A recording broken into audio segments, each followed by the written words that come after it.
来看台南天狗节的疫情已经增加到21个病例，为着卖予疫情拖开，仁德区公所伫连假来摒扫甲消毒环境。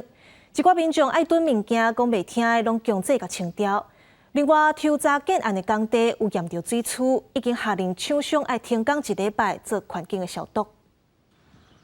门前的废弃物囤甲敢若山里，敢若老正下通路。台南认得这户人，久当年囤放废弃物，真侪个开单嘛无改善，规厝间的粪扫，当地民众真困扰。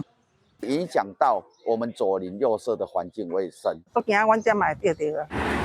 环保局小山鸟伫这间厝来去清挖了2栋的粪扫，因为区公所19来库藏的时阵，伫这户人的积水容器验出鼻霉蠓生炭源，卫生局嘛依照传染病防治法罚3000块。这个诱捕的蚊子其实都是阴性，那这个诱染桶来看也没有很多这个蚊子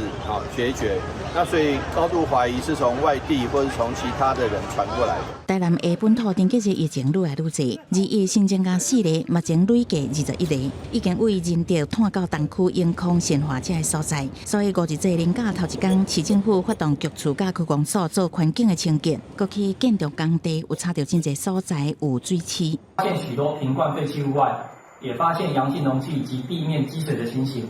其中3处工地并查获解决，本局也依建筑法58条勒令停工，并要求立即加强环境打扫。民众防疫意识无悬，恐惊造成电解热会断开。市政府表示，若做住户囤物件囤真济，会先苦劝；若做无改善，佫验出鼻霉蠓生炭，都会先开单举发，由清洁队来处理。那台南附近的高雄，也因为台南电解热的确诊者捌去过北高雄，卫生局再去原来派人去公山桥头这个所在做蠓虫生炭源的检查，也甲化学防治，希望会当防止疫情卖伫高雄传开。记者综合报道。